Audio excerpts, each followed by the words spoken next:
Hello, JBS viewers. I'm David Harris. Welcome to Defending Israel.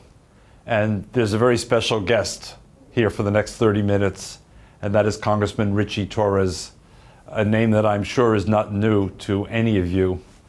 He's been quite an extraordinary friend of Israel and the Jewish people. Ritchie, it's an honor to have you on the show. Thank you. It's an honor to be with you. I'm going to ask you a question which you've been asked before, but I'm not sure that JBS viewers have heard your answer. But yours is an improbable story. It began in the South Bronx with a single mom. And now you're not only a member of Congress, but you're one of the champions of the Jewish people. Tell us a little bit about how you went from there to here. I never thought life would take me on a journey from public housing in the Bronx to the House of Representatives in Washington, D.C. I was born and raised in the Bronx. I spent almost all my life in poverty. I was raised by a single mother who had to raise three of us on minimum wage, which in the 1990s was $4.25 an hour. And I consider my mother my greatest hero. When I won my congressional primary in June of 2020, I publicly said that before I was a congressman or a councilman, I'm first and foremost the son of my mother, Deborah Bachelet. And I have the honor of representing the Bronx, which is full of single mothers like mine, who have struggled and suffered and sacrificed so that their children and grandchildren can have a fighting chance at the American dream. For me, the most formative experience of my life was growing up in public housing, which in New York City is so chronically underfunded that it has a capital need of $80 billion and counting. And so I lived in conditions of mold and mildew and leaks and lead without consistent heat and hot water in the winter. And my experience of slum living conditions in public housing is what inspired me to get my start as a housing organizer. And then eventually at age 24, I took the leap of faith and ran for public office. I had no ties to the party machine. I was not a member of a political dynasty, but I spent a whole year doing nothing but knocking on doors. I went into people's homes. I heard their stories. And in 2013, I won, among 9 candidates, I won a fiercely contested council race on the strength of door-to-door, face-to-face campaigning. I became the youngest elected official in the city of New York. What's unusual about my story is that 7 years before then, I was at the lowest point in my life. I had dropped out of college. I found myself struggling with depression, abusing substances. There were moments when I thought of taking my own life because I felt as if the world around me had collapsed. And I never thought in my wildest dreams that 7 years later, I'd be the youngest elected official in America's largest city. And today, I would be a United States congressman. And so I feel like only in America is a story like mine possible. I identify as a pragmatic and pro-Israel and patriotic progressive. And the best definition of patriotic progressivism came from Bill Clinton, who once said that there's nothing that's wrong with America that cannot be cured by what's right with America. And I see it as my mission as a public servant to harness what is best about country, what is right with our country, to correct what might be wrong. And I have that same feeling about Israel. There's nothing that's wrong with Israel that cannot be cured by what's right with Israel. I want to come to that in just a moment, Ritchie, but because you were being so honest, how did you come out of that depression and that moment in life when you, as you said, considered suicide, and sort of rebuild and find the fortitude to go forward and to build this extraordinary career? What were the change agents? So the greatest factor is my mother, just her unconditional love and support in the most challenging moments of my life. And, I had a mentor who stood with me at every point. But I was hospitalized for depression. And it was through the hospitalization that I actually finally received the treatment that I needed. And I tell people that, were it not for mental health care, I might not be alive, let alone a member of the United States Congress. For the past 10 years, I've been taking the same antidepressant that I've taken, and it's been a game changer for me and a lifesaver. And so I've been open and honest about my own struggles with depression in the hopes of breaking the silence and stigma and shame that often surrounds the subject of mental health. I'm living proof of the transformative power of healthcare. Total living proof. So growing up as you did, my guess is you didn't have a lot of interaction with Jews. So where does that part of the story come in? First of all, Jews locally, and then secondly, your introduction to Israel. It's much later, and given who I am and where I come from, I will admit that I'm something of an improbable and accidental Zionist, because I grew up in an exclusively African American and Latino community. So I had no engagement with the Jewish community. And when I assumed office in 2014, I admittedly had no knowledge of the Israeli-Palestinian conflict, no passion for the subject of Israel. And then I was invited by the Jewish Community Relations Council of New York and UJA to go on a delegation to Israel. And it was my first delegation to Israel, which was the first time I had ever traveled abroad. That was one of the most formative and transformative experiences of my life. But just as impactful as the trip itself was the lead up. When I announced that I was going on a delegation to Israel as a New York City council member, I immediately became the target of overwhelming vitriol and hatred, the likes of which I had never seen in my life. Back in 2014, I had people accusing me of aiding and abetting apartheid and ethnic cleansing and genocide simply for the crime of even thinking about traveling to Israel. And there were pro-BDS activists who actually held a rally on the steps of City Hall, specifically targeting members like me. And I remember coming across an activist who had a shirt that read, "Queers for Palestine." And at that point, I had done some research, and I asked the activist, what is your opinion of Hamas? And I honestly thought she was going to tell me, well, I support Palestinian rights, but of course I condemn a terrorist organization like Hamas. And instead, she said that I support Hamas because Hamas is fighting for the liberation of the Palestinian people. Hamas is resistance to an occupying force. She said this 10 years ago. And when I heard that response, I was in a state of shock. And I had the beginnings of an epiphany. I said to myself, the fact that an LGBTQ activist could defend a terrorist organization that systematically and savagely murders LGBTQ people, that would murder her, to me was the clearest sign of the stupidity and moral bankruptcy and absurdity that BDS has inflicted on progressive politics. And so that was the beginning of my journey as a pro-Israel advocate.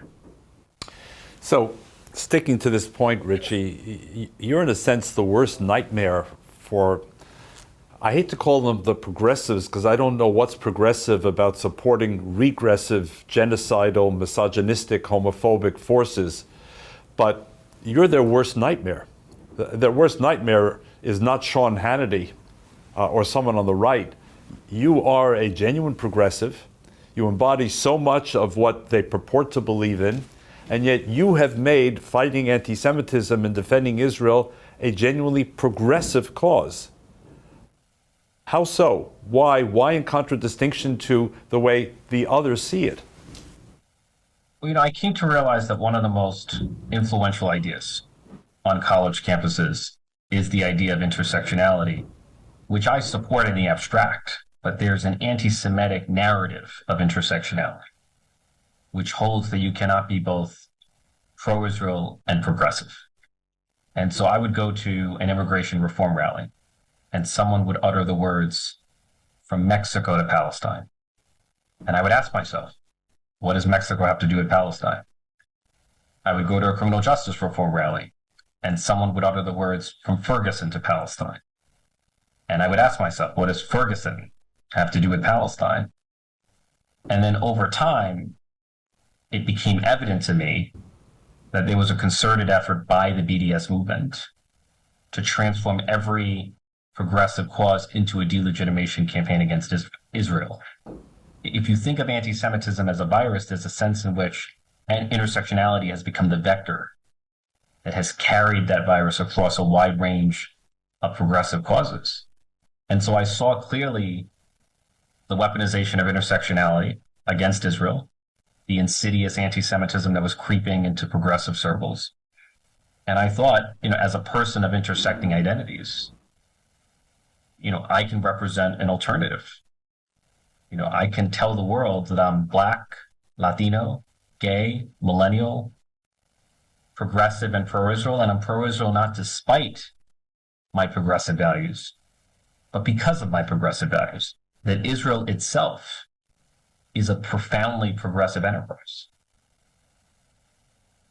And how has this been received in the other so-called progressive circles?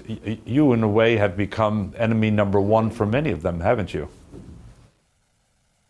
I'm public enemy number one for the New York City Democratic Socialist of America, which held a rally glorifying the terrorism of Hamas as resistance, quote unquote resistance. And there's no subject on which I face more hate, more harassment, more death threats than on the issue of Israel. Even my family, my mother has been the target of harassment because of my pro-Israel advocacy. So people are attacking me not because of what I believe, but because of who I am. That as a person of color, as a gay man, I have the temerity, the audacity to be pro-Israel, and it deeply offends the far left. You mentioned a moment ago the DSA, the Democratic Socialists of America, so let's stay with them for just a moment, Yeah. Ritchie, because I've heard you speak on the subject before. This is the group that sent out the questionnaire to New York City candidates for office. Could you tell JBS viewers about that and what this DSA actually represents?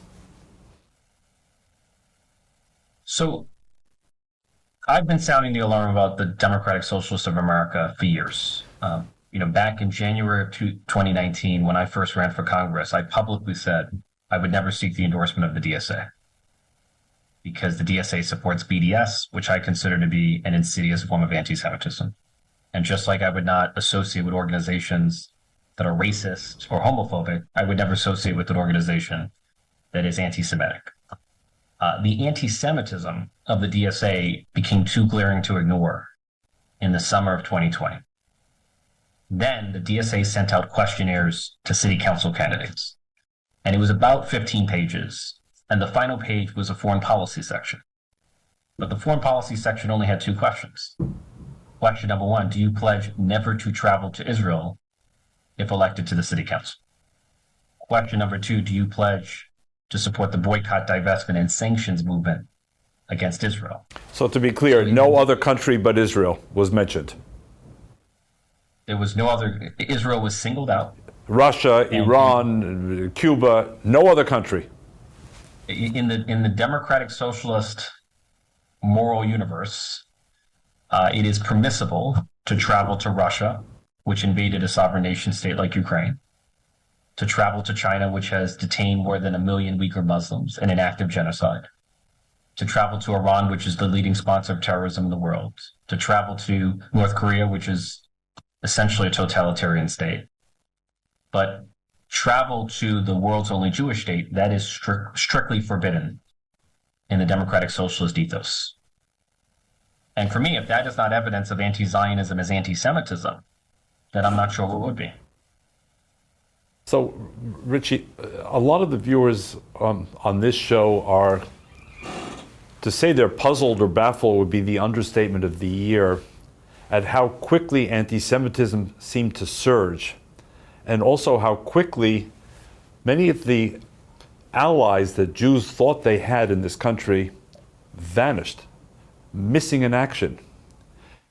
Many Jews have said to me, and I'm sure to others, we play by the rules, we're generally very liberal, we've reached out to other groups, we've tried to support other groups in their quest. Our philanthropy has been directed to trying to help the underserved, advance social justice. What happened? They're asking.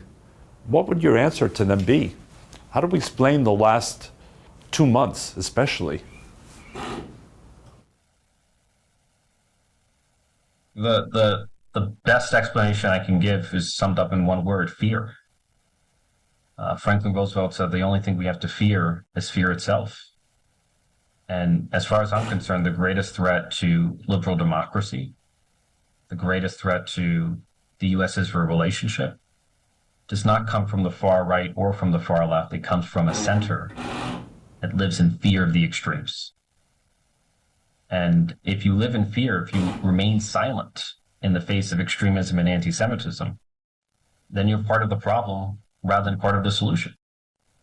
And you know, the Achilles heel of most elected officials is a pathological need to be loved. And I have no need to be loved. Integrity matters more to me than popularity. And I'm willing to stand for what I believe is right, even if it means standing alone, and even if it means facing excommunication from ideological allies. Who's running the Congress now, in effect, Ritchie? Is it the center, the mainstream of the parties, or is it in fact the extremes who are increasingly driving the agenda and setting the tone for the discussion? Well, I'm in a Republican House, which to me has been hijacked by the far right of the Republican Party. And you know, there's a narrative that Republicans are pro-Israel and Democrats are anti-Israel. And that to me is a caricature of pro-Israel politics in Washington, D.C., rather than a fair characterization. And I would submit to you that if Hakeem Jeffries had been the speaker, and if House Democrats had the majority, you know, we would have passed a bill providing aid to Israel a long time ago, without poison pills, without politicizing the issue. But the hijacking of Congress at the hands of the extremes has rendered us ineffective at responding to the war in the Middle East affecting Israel. So let me take you to your own party for a moment, if I may. Sure. You voted, if I recall correctly, to censure a fellow Democrat. You were one of some 20 or 22 Democrats who voted to censure Rashida Tlaib for some of her comments. Can you take us behind the curtains on that decision by you and by other Democrats? Was it a difficult decision for you? Was it an easy decision? Do you think the real number, were it not for fear, the word you used, would have been higher than 22? Or was that the sum total of those who actually were repelled by her comments and their inappropriateness in the House? You know, there were people who disapproved strongly of what she said and publicly condemned what she said, but nonetheless voted against censure, because for them it's an issue of free speech. And I respect their viewpoint. I respectfully disagree. I feel like if I'm going to censure Marjorie Taylor Greene for trafficking in anti-Semitic conspiracy theories about Jewish space lasers, then surely I should condemn Rashida Tlaib for uttering a phrase from the river to the sea that calls for the destruction of Israel as a Jewish state. I feel like we have to be careful not to politicize anti-Semitism. You know, there are those on the right who only speak out against anti-Semitism on the left. There are those on the left who only speak out against anti-Semitism on the right. And I believe strongly that we have to be consistent, that we have to speak out against anti-Semitism no matter what form it takes, and no matter what ideological direction from which it comes, even if it comes from your own backyard, especially if it comes from your own backyard. I couldn't agree more that to be serious about anti-Semitism means to be swivel-headed about anti-Semitism and not to weaponize or instrumentalize it. But Ritchie, I'll make one point too. If there had been a Republican who had called for the destruction of Puerto Rico or the Dominican Republic or Jamaica or Haiti, I would easily vote to censure that Republican, because that to me is an act of bigotry. I think the same should be said when it comes to calling for the destruction of the world's only Jewish state. So let me return to the subject of anti-Semitism with you. Dig deeper. Was it always there? Was it in remission? Why this surge now? And What's the answer to it? I mean, I think of anti-Semitism as a cancer that occasionally goes into remission, but it resurfaces, and it is a perpetual hatred, a perpetual scourge of humanity. If people often ask me, why are you pro-Israel? Is it because of religion? And my support for Israel has nothing to do with religion. I'm culturally not biblically Christian, but as a student of history, I'm keenly aware that there has been a long and ugly history of violent anti-Semitism, a long and ugly history of exile and expulsions and inquisitions and pogroms and genocide and ethnic cleansing. And for me, the sheer persistence and virulence of anti-Semitism through millennia of human history necessitates a Jewish state. It necessitates Israel as a sanctuary for the Jewish people. And so my support for Israel is rooted not in religion, but in my own sense of morality and history. Which is incredibly important. But here in America, Ritchie, many had allowed themselves to believe that there was something, let's call it American exceptionalism in Jewish history, that Jews had overcome that classic anti-Semitism which we had experienced both in the Muslim world and in Europe, and Jews had become so mainstreamed here, and anti-Semitism had become so marginalized. So again, Jews are asking, where did this come from? Why this explosion? Why now? Why with such virulence? And where are those that we thought were our allies, many of whom have run for the hills? What's your answer?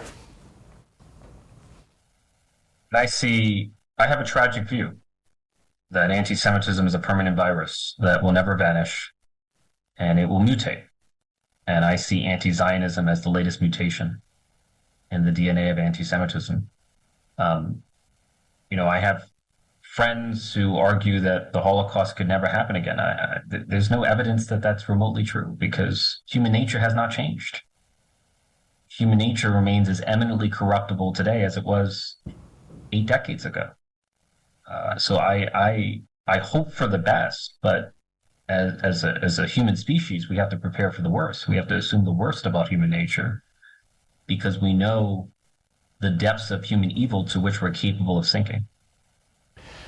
So what's gone wrong in our educational system, for example, where our marquee universities like Harvard, within a day or two of October 7th, witness more than 30 student organizations declaring not only that these were not crimes against the Jews, but that Israel perpetrated the crimes, is responsible for the crimes against Israelis and foreign nationals in Israel.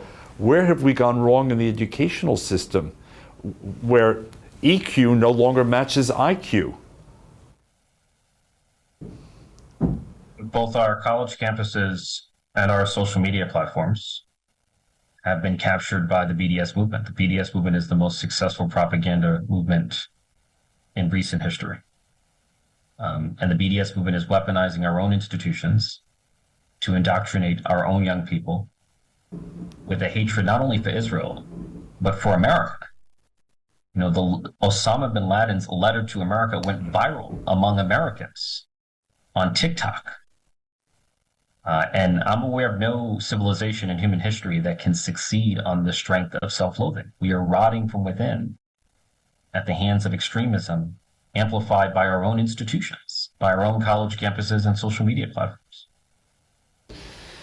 And Ritchie, in the remaining couple of minutes, and I wish we had more time because there's so much to discuss with you, what do you see as the pathway forward for Israel after October the 7th? As you and I are speaking, there is a pause with the hostages being released in exchange for the prisoners. But what do you think needs to happen going forward? Permanent ceasefire, as some call it? Return to war? Some third option? What's Ritchie Torres' view? If Israel were to enter into a ceasefire with Hamas, the cycle of violence will never end. Hamas has made it crystal clear that October 7th was not a one-time event.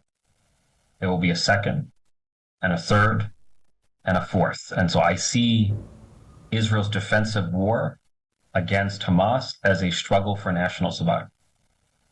Because a repeat of October 7th is a risk that Israel cannot accept and cannot afford. And there's a double standard here. No one expected the United States to enter into a ceasefire with Imperial Japan and with the Nazis when 2,400 Americans were murdered at Pearl Harbor and the Nazis declared war on the United States. No one expected the United States to enter into a ceasefire with the Taliban and Al-Qaeda when 3,000 Americans were murdered on 9/11. And so why should Israel be treated any differently than any other country on earth? Those who insist that Israel should forfeit the right of self-defense are holding the Jewish state to a deadly double standard that no other country, including the United States, would ever impose on itself. In my view, there should be a diplomatic operation to secure the release of the hostages, which we've seen unfolding. There should be a humanitarian operation to bring aid to Gazans, to Palestinians in distress. And there should be a military operation to remove Hamas from power so that there is no longer a repeat of October 7th. And none of those are opposing objectives. None of them. And in the remaining seconds, Ritchie, I wish we had more time. What's your view of Iran's role in all of this and what American policy needs to be going forward? There are those who want to seek to re-enter the nuclear deal, and there are those who are saying, look at Iran's behavior, including with Hamas. We have to take a different approach. What's your bottom line on Iran?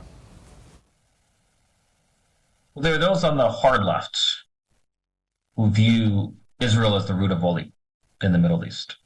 I believe that there is a root of all evil in the Middle East, but it's not Israel. It's Iran. Wherever you have a failed state, whether it's Yemen or Lebanon or Syria or Iraq or a place like Gaza, you have the tentacles of Iran. Iran is the root cause of widespread death and destruction in the Middle East. And if the Islamic Republic were to collapse, it would be the single most transformative event for peace in the Middle East. And there were people who were in denial about the depth of the malevolence of the Iranian regime. But October 7th should serve as a wake-up call. There's no doubt in my mind that Iran had a role. Iran saw a distracted and divided Israel over judicial reforms. It saw a distracted, divided United States without a Speaker of the House. And it saw Israel on the verge of brokering peace with Saudi Arabia and ending the Israeli-Arab conflict. Right? That was the context in which the terror attacks of October 7th were perpetrated by Hamas at the behest of Iran. And so I think we have to be clear-eyed about the nature of the Iranian threat, and we have to confront it. Ritchie, thank you. JBS viewers, you've just heard quite an extraordinary analysis by Ritchie Torres, member of Congress, great friend of the Jewish people and the U.S.-Israel relationship. This is David Harris for Defending Israel. Am Yisrael Chai.